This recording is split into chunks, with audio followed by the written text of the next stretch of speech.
ಇನ್ನು ಅಯೋಧ್ಯೆಯಲ್ಲಿ ರಾಮಲಲ್ಲಾ ಮೂರ್ತಿ ಪ್ರಾಣ ಪ್ರತಿಷ್ಠಾಪನೆ ಹಿನ್ನೆಲೆಯಲ್ಲಿ ಇತ್ತ ಸಾಂಸ್ಕೃತಿಕ ನಗರಿ ಮೈಸೂರಿನಲ್ಲೂ ಕೂಡ ಹಬ್ಬದ ವಾತಾವರಣ ಸೃಷ್ಟಿಯಾಗಿದೆ. ನಗರದಲ್ಲಿ ಜನರು ತಮ್ಮ ತಮ್ಮ ವಾಹನಗಳಿಗೆ ಶ್ರೀರಾಮನ ಸ್ಟಿಕ್ಕರ್ ಅನ್ನ ಅಂಟಿಸುವ ಮೂಲಕ ರಾಮ ಭಕ್ತಿಯನ್ನ ಮೆರಿತಾ ಇದ್ದಾರೆ. ಇನ್ನೊಂದು ಕಡೆ ರಾಮನ ವಿಶೇಷವಾದಂತಹ ಆಲ್ಬಮ್ ಅನ್ನು ಕೂಡ ಹೊರತಂದಿದ್ದಾರೆ. ಆ ಕುರಿತ ಒಂದು ವರದಿ ಇಲ್ಲಿದೆ.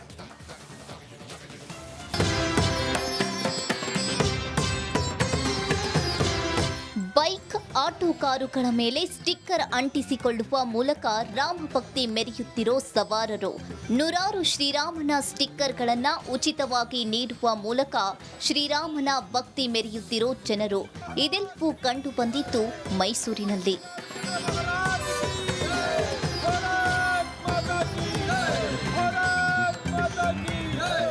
ಎಸ್, ಸಾಂಸ್ಕೃತಿಕ ನಗರಿ ಮೈಸೂರಿನಲ್ಲಿ ಶ್ರೀರಾಮನ ಜಪ ಜೋರಾಗಿದೆ. ಅಯೋಧ್ಯೆಯಲ್ಲಿ ರಾಮಲಲ್ಲಾ ಮೂರ್ತಿ ಪ್ರತಿಷ್ಠಾಪನೆ ಹಿನ್ನೆಲೆ ಬಿಜೆಪಿ ಶಾಸಕ ಶ್ರೀವತ್ಸ ನೇತೃತ್ವದಲ್ಲಿ ಅಗ್ರಹಾರ ವೃತ್ತದಲ್ಲಿ ಸಂಚರಿಸುವ ವಾಹನಗಳಿಗೆ ಶ್ರೀರಾಮನ ಸ್ಟಿಕ್ಕರ್ ಅಂಟಿಸುವ ಕಾರ್ಯ ನಡೆಯಿತು.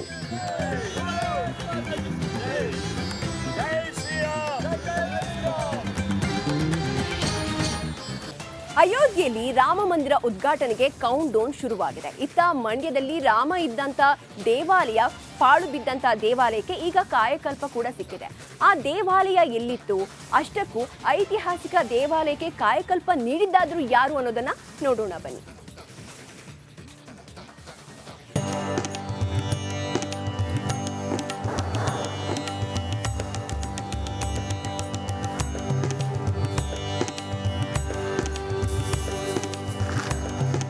ಸುಣ್ಣ ಬಣ್ಣದೊಂದಿಗೆ ಹೊಸ ರೂಪದಲ್ಲಿ ಕಂಗೊಳಿಸ್ತಿರೋ ದೇವಾಲಯ, ಲಘು ಬಗೆಯಿಂದ ತಮ್ಮೂರಿನ ದೇಗುಲಕ್ಕೆ ಕಾಯಕಲ್ಪ ನೀಡ್ತಿರೋ ಗ್ರಾಮಸ್ಥರು. ಇದು ಮಂಡ್ಯ ಜಿಲ್ಲೆಯ ಮದ್ದೂರು ಪಟ್ಟಣದ ಪಟ್ಟಾಭಿರಾಮ ದೇಗುಲದ ಚಿತ್ರಣ. ಸಾವಿರಾರು ವರ್ಷಗಳ ಇತಿಹಾಸ ಹೊಂದಿರೋ ದೇಗುಲದ ಸುತ್ತಮುತ್ತ ಗಿಡಗಂಟಿ ಬೆಳೆದು ನಿಂತಿತ್ತು. ಕರಸೇವಕರು ರಾಮ ಭಕ್ತರ ಸಹಾಯದೊಂದಿಗೆ ದೇಗುಲಕ್ಕೆ ಕಾಯಕಲ್ಪ ನೀಡಿದ್ರು. ಸುಮಾರು ವರ್ಷಗಳ ಹಳೆಯ ದೇವಸ್ಥಾನ ಸರ್ ಇದು. 7-8 ಶತಮಾನ ಅಂದರೆ ಸಾವಿರಾರು ವರ್ಷ ದೇವಸ್ಥಾನ ಇದು ಸರ್ ದೇವಸ್ಥಾನ ಆಗಿತ್ತು. ಭಾಳ ಬಿದ್ದಿತ್ತು ಸರ್. ಈಗ ಹೆಂಗಿರು ಮೋದಿಯವರು ಇಡೀ ದೇಶದಲ್ಲೆಲ್ಲ ಈ ಸಂಭ್ರಮನ ಆಚರಿಸ್ತಾ ಇದ್ದಾರೆ ಇದ್ರದ್ದು ರಾಮದೇವ್ರದ್ದು ಸಹ. ಅದಕ್ಕೋಸ್ಕರ ನಾವು ಅವ್ರ ಜೊತೆಲಿ ನಾವು ಕೂಡ ಹೋಮ ಹವನ ಇವೆಲ್ಲ ಮಾಡಿ ಭಕ್ತರಿಗೆ ಅನ್ನಸಂತರ್ಪಣೆ ಮಾಡಿ ನಮ್ಮ ದೇಶದ ನೆಚ್ಚಿನ ಪ್ರಧಾನಿಯರಂಥ ಮೋದಿಯವರು ಕೂಡ ನಡೆಸ್ತಾ ಇದ್ದಾರೆ. ಆ ಜೊತೆಗೆ ನಾವು ಕೂಡ ಅವ್ರ ಬೆಂಬಲ ಕೊಡಬೇಕು ಅಂತೇಳಿ ಕಾರ್ಯಕ್ರಮ ನಡೆಸ್ತಾ ಇದ್ದೀವಿ ಸರ್. ಹಲವು ವರ್ಷದಿಂದ ಗಿಡಗಂಟಿ ಬೆಳೆದು ಕಾಡು ಕೊಂಪೆಯಾಗಿದ್ದ ಮದ್ದೂರಿನ ಐತಿಹಾಸಿಕ ದೇಗುಲದಲ್ಲಿ ಸುಣ್ಣ ಬಣ್ಣ ಸೇರಿ ಶುಚಿ ಕಾರ್ಯ ನಡೆಯಿತು. ಈ ಬಗ್ಗೆ ಕರಸೇವಕರು ರಿಪಬ್ಲಿಕ್ ಕನ್ನಡದ ಜೊತೆ ಮಾತನಾಡಿದ್ದು ಹೀಗೆ.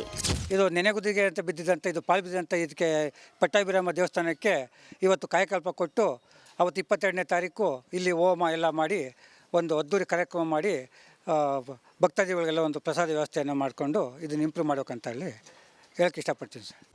ರಾಮ ಮಂದಿರ ಉದ್ಘಾಟನೆಯ ಸಂತಸ ಮನೆ ಮಾಡಿರೋ ಈ ವೇಳೆ ಮದ್ದೂರಿನ ಪಟ್ಟಾಭಿರಾಮ ದೇಗುಲದಲ್ಲೂ ವಿಶೇಷವಾಗಿ ಪೂಜೆ ಸಲ್ಲಿಸಲು ತಯಾರಿ ಮಾಡಿಕೊಳ್ಳಲಾಗಿದೆ.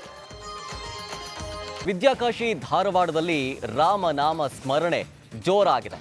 ರಾಮ ಮಂದಿರ ಉದ್ಘಾಟನೆಗೂ ಒಂದು ದಿನ ಮೊದಲೇ ಬೃಹತ್ ಪ್ರತಿಮೆಯನ್ನ ಅನಾವರಣಗೊಳಿಸೋದಕ್ಕೆ ಜನ ಕಾಯ್ತಾ ಇದ್ದಾರೆ. ಆಳೆತ್ತರದಲ್ಲಿ ತಲೆ ಎತ್ತಿ ನಿಂತಿರೋ ಜೈ ಶ್ರೀರಾಮನ ಪ್ರತಿಮೆಯ ವಿಶೇಷತೆ ಏನು ನೋಡೋಣ ಬನ್ನಿ.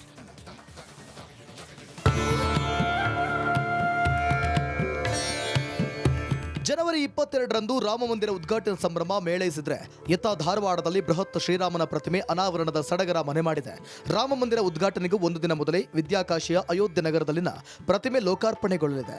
ಈ ಬಗ್ಗೆ ರಾಮಭಕ್ತ ರಾಕೇಶ್ ಸಂತಸ ಹಂಚಿಕೊಂಡಿದ್ದು ಹೀಗೆ. ಹೌದು, 2020ರಾಗ ರೆಡಿ ಆಗೈತಿ. ನಮ್ಮ ಅಯೋಧ್ಯೆದ ಯಾವಾಗ ಡಿಸಿಷನ್ ಆಗ್ತಿದ್ವಿ, ಯಾವಾಗ ಮಂದಿರ ಓಪನಿಂಗ್ ಅಂತ ಹೇಳ್ತಾರ ಅವಾಗ ನಾವು ಓಪನಿಂಗ್ ಮಾಡ್ಬೇಕಂತ ವಿಚಾರ ಮಾಡಿ ಇಟ್ಕೊಂಡಿದ್ವಿ. ಈಗ 22ನೇ ತಾರೀಕಿಗೆ ರಾಮನ ಮೂರ್ತಿ ಇದು ಅಯೋಧ್ಯೆ ಒಳಗೆ ರಾಮನ ಮೂರ್ತಿ ಇದು ಸ್ಥಾಪನೆ ಮಾಡಾಕ್ತಾರೆ. ಅದರ ಸಂಬಂಧ ನಾವೇನು ಮಾಡಿವಿ, 21ನೇ ತಾರೀಕಿಗೆ ಇಟ್ಕೊಂಡಿವಿ. ಧಾರವಾಡ ನವಲಗುಂದ ರಸ್ತೆಯ ಅಯೋಧ್ಯೆ ನಗರದ ಬಡಾವಣೆಯ ಪ್ರವೇಶ ದ್ವಾರದಲ್ಲಿ ಪ್ರತಿಮೆ ನಿರ್ಮಾಣ ಮಾಡಲಾಗಿದೆ. ಸಿಮೆಂಟ್ನಲ್ಲಿ ನಿರ್ಮಿಸಿರುವ 21 ಅಡಿ ಎತ್ತರದ ಪ್ರತಿಮೆ ಎಲ್ಲರ ಗಮನ ಸೆಳೆದಿದೆ. ಹಿಂದೂ ಪರ ಸಂಘಟನೆಯ ಕಾರ್ಯಕರ್ತರು ಸೇರಿ ಮಾಡಿರೋ ಬಡಾವಣೆ ಇದಾಗಿದೆ. ನಂದು ಆ್ಯಕ್ಚುಲಿ 2003ರಾಗಿಂದ ನಾವು ಬಜರಂಗ ದಳದಾಗಿದ್ದೆ. ನಂಗೊಂದು ಆಸೆ ಇತ್ತು, ಧಾರವಾಡದಾಗ ಒಂದು ಅಯೋಧ್ಯೆ ನಗರ ಮಾಡಬೇಕು, ಒಂದು ದೊಡ್ಡ ಮೂರ್ತಿ ಮಾಡಬೇಕಂತ ಆಸೆ ಇತ್ತು. ಹಾಗೂ ನಮ್ಮ ಎಲ್ಲ 3 ಮಂದಿ ಪಾರ್ಟ್ನರ್ಸ್ ಕೂಡ ನಾವು ಮಾತಾಡ್ಕೊಂಡು 2020 ನಮಗೆ ಇಲ್ಲಿ ಜಮೀನು ಸಿಕ್ತ ಒಂದು 12 ಎಕರೆ ಇಲ್ಲೇ ಮಾಡೋಣ ಡಿಸಿಷನ್ ತಗೊಂಡು ಮಾಡಿದ್ದೀವಿ. 12 ಎಕರೆ ಜಮೀನಿನಲ್ಲಿ ನಿರ್ಮಾಣವಾಗಿರೋ ಅಯೋಧ್ಯೆ ಬಡಾವಣೆಯ ಪ್ರವೇಶ ದ್ವಾರದಲ್ಲಿನ ಶ್ರೀರಾಮನ ಮೂರ್ತಿ ರಾಮನ ಆರಾಧಕ ಭಕ್ತಿಭಾವದ ಸಂಗಮವಾಗಿದೆ. ಅಯೋಧ್ಯೆಯಲ್ಲಿ ಮೈಸೂರಿನ ಅರುಣ್ ಯೋಗಿರಾಜ್ ಕೆತ್ತಿರುವ ರಾಮಲಲ್ಲನ ಮೂರ್ತಿ ಪ್ರತಿಷ್ಠಾಪನೆಯಾದರೆ ಕೊಡಗಿನಲ್ಲಿ ಅರುಣ್ ತಂದೆ ಯೋಗಿರಾಜ್ ಕೆತ್ತಿರುವ ಶ್ರೀರಾಮನ ಮೂರ್ತಿಗೆ ನಿತ್ಯವೂ ಪೂಜೆ ಕೂಡ ನಡೀತಾ ಇದೆಯಂತೆ. ಆ ಕುರಿತಾದ ಸ್ಟೋರಿ ನಿಮ್ಮ ಮುಂದೆ.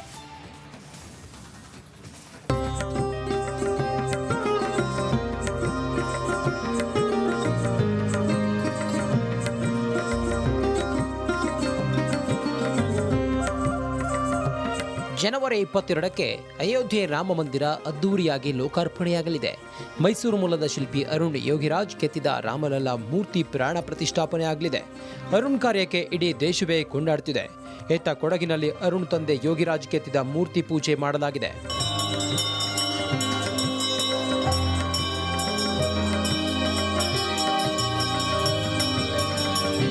ಸೋಮವಾರಪೇಟೆಯ ರಾಮ ಮಂದಿರದಲ್ಲಿ 1999ರಲ್ಲಿ ಜೀರ್ಣೋದ್ಧಾರ ವೇಳೆ ಅರುಣ್ ತಂದೆ ಯೋಗಿರಾಜ್ ಕೆತ್ತಿದ ಶ್ರೀರಾಮನ ಮೂರ್ತಿಯನ್ನ ಪ್ರತಿಷ್ಠಾಪನೆ ಮಾಡಲಾಗಿತ್ತು. ಈ ರಾಮ ಮಂದಿರದಲ್ಲಿ ರಾಮನ ವಿಗ್ರಹಕ್ಕೆ ದಿನನಿತ್ಯ ಪೂಜೆ ನಡೆಯುತ್ತಿದೆ.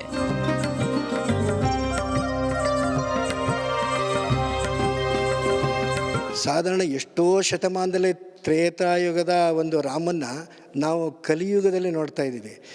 ನನ್ನ ಸುಕೃತ ಭಾಗ್ಯ ಏನೋ ಗೊತ್ತಿಲ್ಲ, ಸ್ವಾಮಿನ ಅವರ ತಂದೆ ಮಾಡ್ತಕ್ಕಂತಹ ಯೋಗಿರಾಜವರು ಒಂದು ಮುಟ್ಟಿ ಅಭಿಷೇಕ ಮಾಡಿ ಪೂಜೆ ಮಾಡ್ತಕ್ಕಂಥ ಯೋಗ ನನಗೆ ಈ ಸುದಿನವಾಗಿ ಸಿಕ್ಕಿದೆ.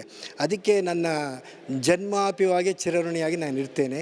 ಅದನ್ನು ನಾನು ಭಾವಿಸ್ತೇನೆ. ಭಕ್ತಿಪೂರ್ವಕವಾಗಿ ಆ ಸ್ವಾಮಿನ ನಾನು ಮಾಡ್ಕೊಂಬರ್ತೀನಿ ಅಂತೇಳಿ ಕಳಕಳಿಯಿಂದ ಆ ಸ್ವಾಮಿನಲ್ಲಿ ಪ್ರಾರ್ಥನೆ ಮಾಡ್ಕೊಳ್ತೇನೆ. ಜನವರಿ 22ರಂದು ಇಲ್ಲಿ ಹಲವು ಕಾರ್ಯಕ್ರಮ ಆಯೋಜನೆ ಮಾಡಲಾಗಿದೆ. ಹೋಮ ಹವನ, ವಿಶೇಷ ಪೂಜೆ, ಅನ್ನದಾನ ಸೇರಿದಂತೆ ಹಲವು ಕಾರ್ಯಕ್ರಮಗಳು ನಡೆಯಲಿದೆ.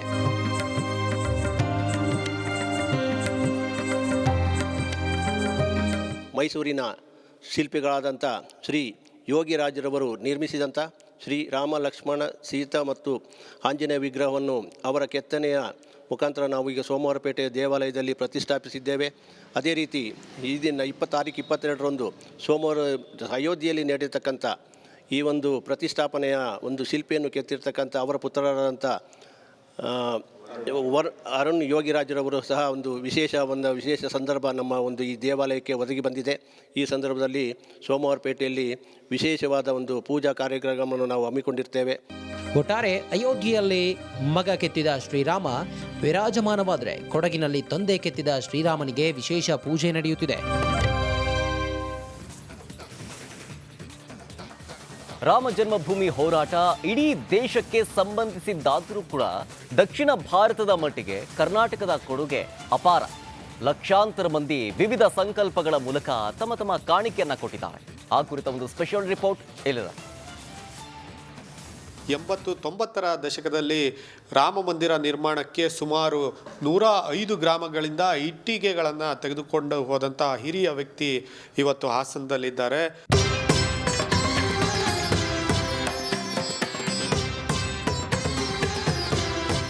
ಅಯೋಧ್ಯೆಯಲ್ಲಿ ರಘುರಾಮನ ಪ್ರಾಣ ಪ್ರತಿಷ್ಠಾಪನೆಗೆ ಕೌಂಟ್ಡೌನ್ ಶುರುವಾಗಿದೆ. ಶ್ರೀರಾಮನೂರು ಮದುವಣಗಿತ್ತಿಯಂತೆ ಶೃಂಗಾರಗೊಳ್ಳುತ್ತಿದೆ. ಕರುನಾಡಿನಲ್ಲೂ ಹಬ್ಬದ ವಾತಾವರಣ ನಿರ್ಮಾಣ ಆಗಿದೆ. ರಾಜ್ಯಕ್ಕೂ ಶ್ರೀರಾಮನಿಗೂ ಅವಿನಾಭಾವ ನಂಟಿದೆ. ಕರ್ನಾಟಕದ ವಿವಿಧೆಡೆ ಪ್ರಭು ಶ್ರೀರಾಮಚಂದ್ರ ಓಡಾಡಿರೋ ಕುರುಹುಗಳು ಇವೆ. ಹಾಸನದಿಂದ ಶ್ರೀರಾಮಚಂದ್ರನ ಮಂದಿರ ನಿರ್ಮಾಣಕ್ಕೆ 8,000 ಇಟ್ಟಿಗೆ ಕೊಂಡೊಯ್ಯಲಾಗಿತ್ತಂತೆ.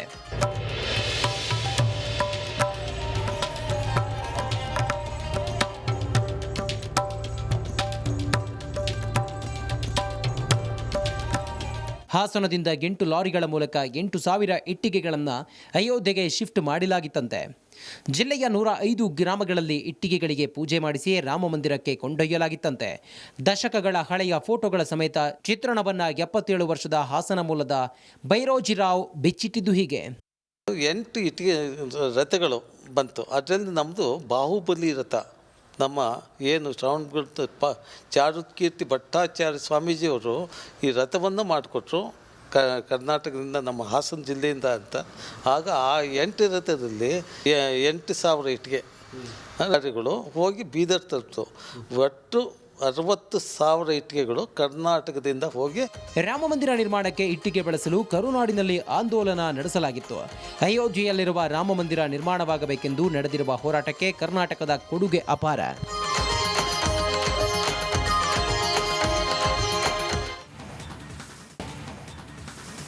ದೇಶಾದ್ಯಂತ ರಾಮೋತ್ಸವದ ಸಂಭ್ರಮ ಮನೆ ಮಾಡಿದೆ. ಎಲ್ಲೆಲ್ಲೂ ರಾಮನ ಜಪ ಎಲ್ಲವೂ ಕೂಡ ಜೋರಾಗಿದೆ. ಇನ್ನು ಬರೀ ದೇಶದಲ್ಲಿ ಮಾತ್ರವಲ್ಲ, ವಿದೇಶದಲ್ಲೂ ಕೂಡ ರಾಮೋತ್ಸವ, ರಾಮ ಮಂದಿರ ಉದ್ಘಾಟನೆಗೆ ಎಲ್ಲರೂ ಕೂಡ ಕಾತರದಿಂದ ಕಾಯ್ತಾ ಇದ್ದಾರೆ, ಸಂಭ್ರಮವನ್ನು ಆಚರಿಸ್ತಾ ಇದ್ದಾರೆ. ಆ ಕುರಿತ ಸ್ಟೋರಿ ನಿಮ್ಮ ಮುಂದೆ.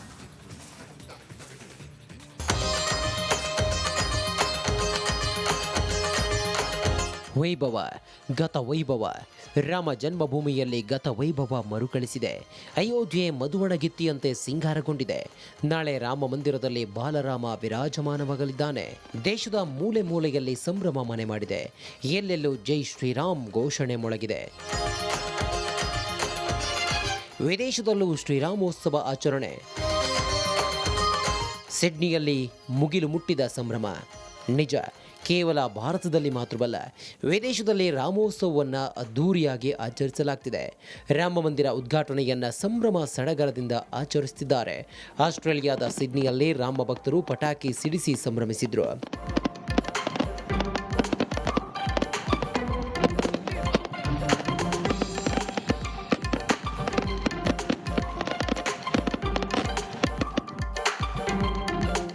ಸಿಡ್ನಿಯಲ್ಲಿ ರಾಮ ಭಕ್ತರಿಂದ ಕಾರ್ ರ್ಯಾಲಿ.